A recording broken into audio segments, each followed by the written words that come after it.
नमस्कार फ्रेंड्स।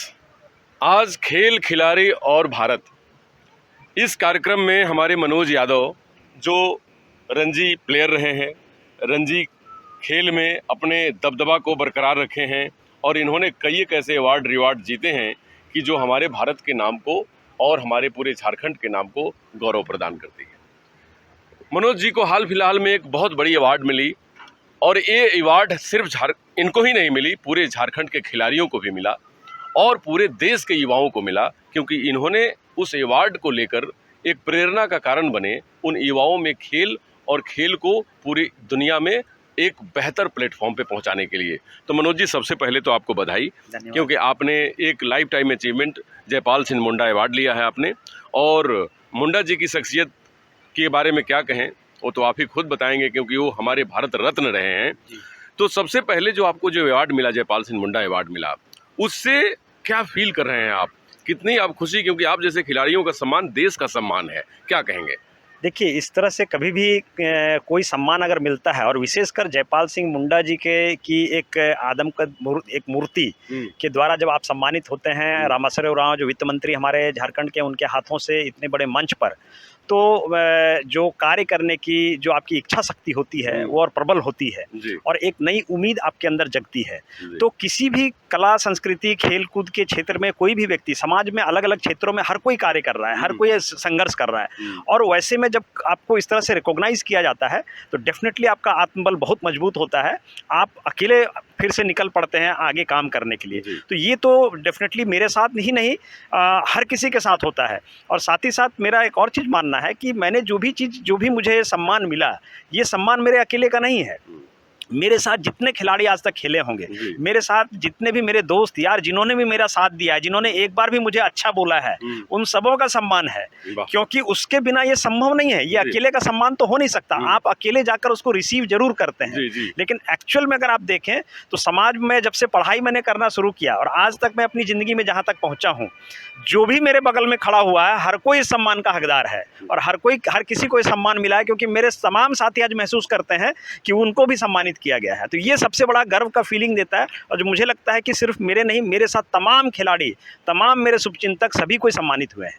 मनोज जी, जो अवार्ड, जिनके नाम का अवार्ड मिला है, वो देश के सर्वोत्तम राजनीतिज्ञ, खिलाड़ी, एक ब्यूरोक्रेट, माने उनके साथ जितनी भी चीज़ें जोड़ी जाएं वो कम है। जयपाल सिंह मुंडा पूरे देश का गौरव, भारत माँ की वो लाभ नहीं है। ये अकेले का सम्मान तो हो नहीं सकता। आप अकेले जाकर उसको रिसीव जरूर करते हैं, लेकिन एक्चुअल में अगर आप देखें तो समाज में जब से पढ़ाई मैंने करना शुरू किया और आज तक मैं अपनी ज़िंदगी में जहाँ तक पहुँचा हूँ, जो भी मेरे बगल में खड़ा हुआ है हर कोई इस सम्मान का हकदार है और हर किसी को सम्मान मिला है, क्योंकि मेरे तमाम साथी आज महसूस करते हैं कि उनको भी सम्मानित किया गया है। तो ये सबसे बड़ा गर्व का फीलिंग देता है और जो मुझे लगता है कि सिर्फ मेरे नहीं, मेरे साथ तमाम खिलाड़ी, तमाम मेरे शुभचिंतक सभी कोई सम्मानित हुए हैं। मनोज जी, जो अवार्ड, जिनके नाम का अवार्ड मिला है, वो देश के सर्वोत्तम राजनीतिज्ञ, खिलाड़ी, एक ब्यूरोक्रेट, माने उनके साथ जितनी भी चीज़ें जोड़ी जाएं वो कम है। जयपाल सिंह मुंडा पूरे देश का गौरव, भारत माँ की वो लाल कि जिसका कोई मिसाल नहीं है। और आज हम गौरव करते हैं कि उस धरती पे मेरा भी जन्म हुआ जहाँ जयपाल सिंह मुंडा जिस धरती पे कभी वो चले होंगे, खेले होंगे, और उनके वातावरण में आज खुशबू आज भी मौजूद है। और आप लोग ये सब बातों को लेकर जब नेशनल इंटरनेशनल प्लेटफॉर्म पे रखते हैं खेल और खिलाड़ी के जीवन को, उनके कृतित्व को, तो आपको क्या फील होता है, क्योंकि आप स्वयं एक बहुत सफल खिलाड़ी रहे हैं? देखिए, मैं तो ये मानता हूँ कि जयपाल सिंह मुंडा जी को जो इतिहास से लेकर आज तक जो सम्मान उनको भारत में, विश्व में मिलना चाहिए था, वो अभी भी नहीं मिला है, मेरा ऐसा मानना है। क्योंकि आप सोचिए कि खूंटी जैसे छोटे से जगह से एक व्यक्ति निकला और निकलने के बाद वो 1928 में पहली दफ़े भारतीय टीम को गोल्ड मेडल हॉकी में दिलवाया। और ये गोल्ड मेडल जब 1928 में भारत को मिला, उस वक्त एक आदिवासी उसका नेतृत्व कर रहा था। तो आप ये इस बात का घोतक है कि एक आदिवासी में नेतृत्व की क्षमता सदियों से रही है, सदियों से रही। तो ये सिद्ध होता है। दूसरी बात कि एक आदिवासी 1928 के दशक में ICS कंप्लीट करता है और उसके बाद जब उसको एक्स्ट्रा ट्रेनिंग के लिए अंग्रेज कहते हैं तो वो कहता है कि मैं अंग्रेजों की नौकरी नहीं करूंगा। तो उस दशक में 1930 के अंग्रेजों के शासनकाल में, जिनके शासन में सूर्य अस्त नहीं होता था, अंग्रेजों को ना बोलने का मादा एक आदिवासी ही रख सकता था। तो ये जो ये बातें इस बात की परिचायक हैं कि उनमें कितनी जीवटता थी। और उसके साथ साथ ही जब संविधान सभा की हम बात करते हैं तो अंबेडकर जी के समकक्ष खड़े होकर संविधान में योगदान देने का भी कार्य उन्होंने किया। उतना ही नहीं, लेखन के क्षेत्र में आप चले जाइए, उसमें भी उनका काम है। तो जयपाल सिंह मुंडा ऐसी शख्सियत हैं कि जिनके बारे में हम जितना भी कहें, भारत के अलग अलग स्टेट के वित्त मंत्रालय को भी उन्होंने संभाला, तो वित्त का भी नॉलेज उनको था। तो हर क्षेत्र में उन्होंने अपना योगदान दिया है और वैसे व्यक्ति के नाम से सम्मानित होना अपने आप में बहुत गर्व की बात है। जरूरत इस बात की है कि वैसे व्यक्ति से प्रेरणा लेना, तो उनके बारे में हम जितना ज़्यादा जानेंगे, जितना ज़्यादा हम बता पाएंगे, तो मुझे लगता है कि झारखंड ही नहीं, पूरे भारत के तमाम जितने भी हमारे झारखंड के बच्चे हैं वो उनको अगर जानेंगे, उनके कामों को जानेंगे, तो इस बात से ज़रूर प्रेरित होंगे कि आपके अंदर भी लीडरशिप की क्षमता बढ़ेगी। खेल कूद से लेकर हर क्षेत्र में आप आगे जा पाएंगे, ये मेरा मानना है और मेरा पूर्ण विश्वास है इसका। जी मनोज जी, बिल्कुल आपने ठीक कहा। बहुमुखी प्रतिभा के धनी हमारे भारत रत्न और भारत के गौरव जयपाल सिंह मुंडा जी। आज जिस खेल की आपने बात कही, हॉकी, एक टाइम ऐसा था कि झारखंड पूरे देश के इस राष्ट्रीय खेल को नेतृत्व करता था और पूरी टीम में आधे खिलाड़ी झारखंड से हुआ करते थे और गोल्ड मेडल भी आपने पाया उसमें। लेकिन आज जो खेल को मैं देखता हूँ, बहुत सारे उसके ऊपर काम करने की ज़रूरत है।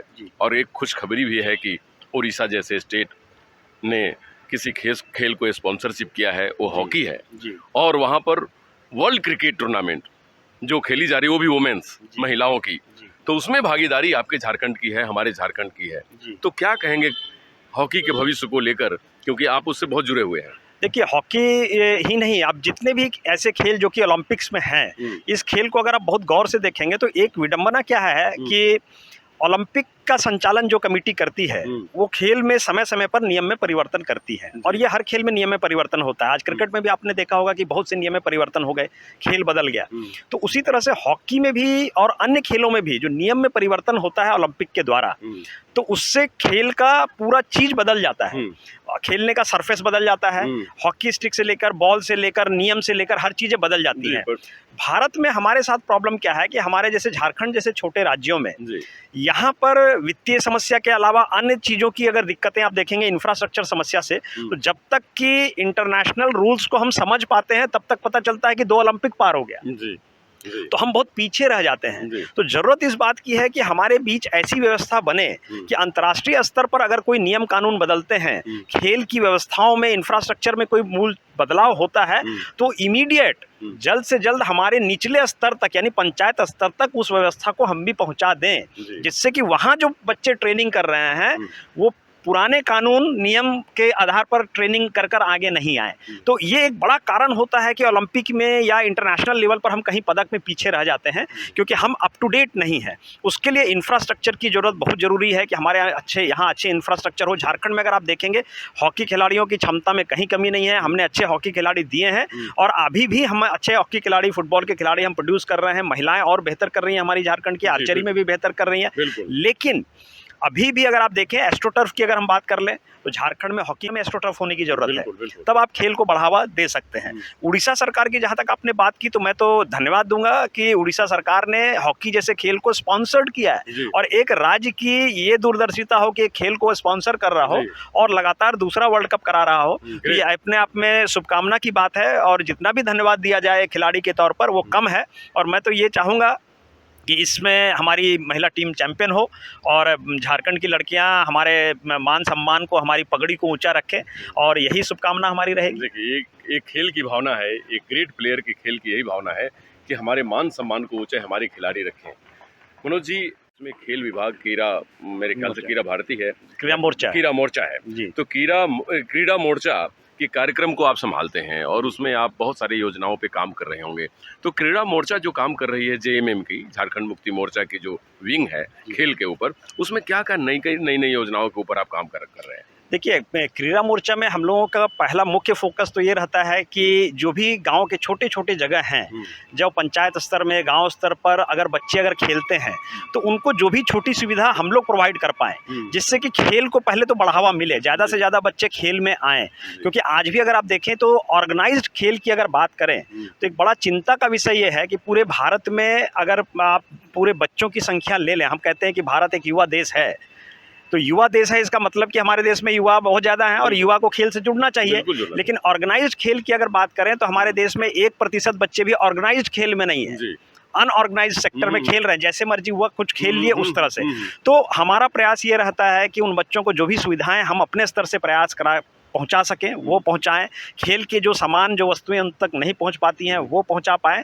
लेकिन जहां तक बृहद तौर की बात है, तो जब तक सरकार अपनी अलग अलग पॉलिसी लेकर नहीं आएगी तब तक बृहद तौर पर इसका विकास संभव नहीं है। समय समय पर जब भी ज़रूरतें पड़ती हैं हम लोग अपनी बातों को रखते हैं। और एक अच्छी चीज़ ये है कि हमें एक ऐसा मुख्यमंत्री अभी मिला है, हेमंत सोरेन जी के नेतृत्व में हम लोगों ने बहुत से सुधार खेल के क्षेत्र में किए हैं और आने समय में और होने जा रहा है। एक कंस्ट्रेंट हमेशा हमारे साथ में रहता है कि झारखंड छोटा राज्य है, फिनेंशियल दिक्कतें यहाँ हैं, राज्य की और भी दिक्कतों के साथ में इसको जोड़ा देखना पड़ता है। तो ये सभी दिक्कतों के बावजूद एक अच्छी पहल जो हुई है, वो अच्छी पहल ये हुई है कि पिछले वर्ष सिर्फ खेल की योग्यता के आधार पर 48 बच्चों को झारखंड सरकार ने नौकरी दी, जो आज तक झारखंड में कभी भी नहीं हुआ था। यानी खेल के योग्यता को पहचानने के लिए सरकार तैयार हुई और उन्होंने नौकरी दी। तो ये पहल तो हुई है, लेकिन ये काफ़ी नहीं है, इससे और आगे जाकर काम करने की ज़रूरत है। और हमारी जरूर और हमारी सरकार, हेमंत जी इसके लिए प्रतिबद्ध है। और साथ ही साथ मेरा ये भी मानना है कि आने वाले समय में झारखंड में इसमें और अच्छा बेहतर होगा।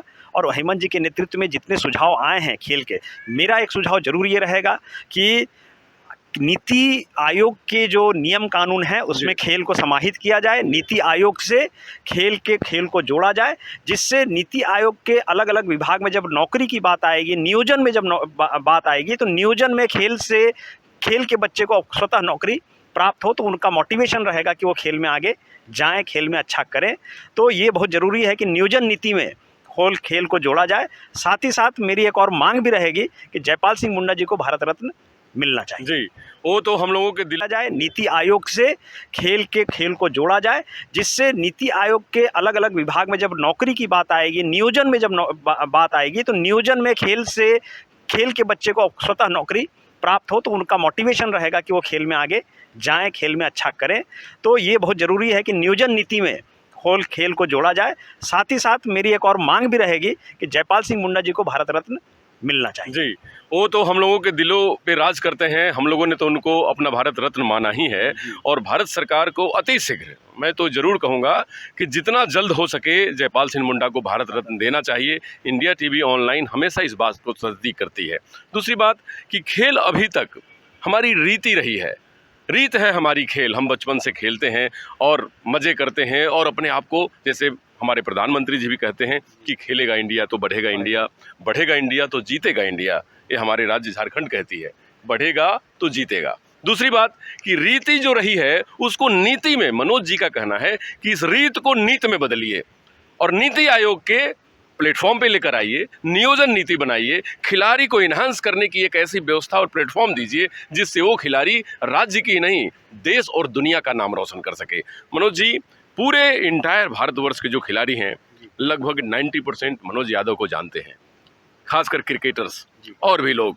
तो आप उन सब खिलाड़ियों को क्या कहना चाहेंगे, क्योंकि खेल और खिलाड़ी दोनों देश को बनाने में अमूल चूल योगदान रखते हैं, बहुत बड़ी योगदान आपकी होती है, जितना तारीफ किया जाए उतना कम है।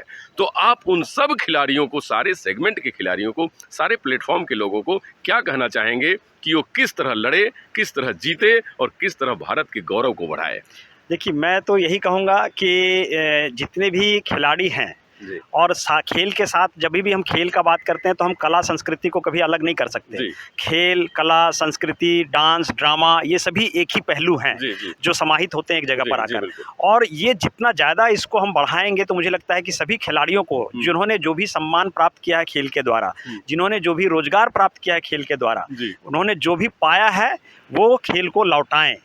अगर मुझे अगर कुछ मिला है खेल से, अगर मैं लौटा पाऊंगा तो मुझे लगेगा कि मैं कुछ ऋण मैंने उतार दिया। और ये ऋण देश के लिए होगा कि देश का जो ऋण मुझे मेरे ऊपर है, दोस्तों का जो ऋण मेरे ऊपर है, समाज का जो ऋण मेरे ऊपर है, जो सम्मान मुझे मिला एक ऋण है, और क्या मैं इसको उतार पाऊंगा कि नहीं उतार पाऊंगा। तो हर खिलाड़ी को, हर कला संस्कृति से जुड़े व्यक्ति को उसी समाज में आकर उसको वापस करने की भावना होनी चाहिए। और मेरा ये मानना है कि जो भी इस भावना के साथ आगे आते हैं, सफलता उनके कदम चूमती है। और तो ये चारों तरह से जुड़ने का भी एक ये रास्ता है कि आप इस चारों तरह से स्पिरिचुअली भी आप जुड़ जाते हैं, और जब आप स्पिरिचुअल होकर किसी काम को करते हैं तो उसमें सफलता आपको मिलती ही मिलती है। और तमाम, हमको लगता है कि कला संस्कृति खेल कूद के क्षेत्र के जितने भी हमारे साथी हैं वो इस काम में जुटें और देश को आगे मान सम्मान दिलाएं। बिल्कुल, मनोज जी ने बिल्कुल धन्यवाद के पात्र हैं ये, क्योंकि इन्होंने जितनी बड़ी बात कही है, अगर इस बात पर सरकारें, पॉलिसी बनाने वाले लोग, ब्यूरोक्रेट्स, हम सब समाज के लोग, हम सब लोग अगर उस पे काम करें तो भारत का वो वैभव और गौरव लौटाने से कोई रोक नहीं सकेगा और उसकी गौरव लौटेगी। भारत उस पोजीशन में पहुंचेगा जो आज से 150 साल पहले जिस राज्य के लोग नेतृत्व करता थे पूरी दुनिया का, हम फिर उस वैभव में पहुंचेंगे। एक खिलाड़ी ही कह सकता है, और इन्हीं जैसे लोगों के हाथ में वैसा नेतृत्व होना चाहिए, क्योंकि इनके अंदर वो क्षमता है कि वो ट्रांसफॉर्म कर सकते हैं खेल को, कला को, संस्कृति को और बहुत सारी चीज़ों को। तो आज खेल खिलाड़ी और भारत के प्रोग्राम में मनोज यादव जी, जो कि भारत के रत्न, झारखंड के पुत्र, आपके सामने थे। इनको बहुत बहुत मैं मुबारकबाद देता हूं आपके समय निकालने के लिए। बहुत बहुत धन्यवाद मनोज जी। नमस्कार, डॉक्टर अनुज शर्मा की तरफ से।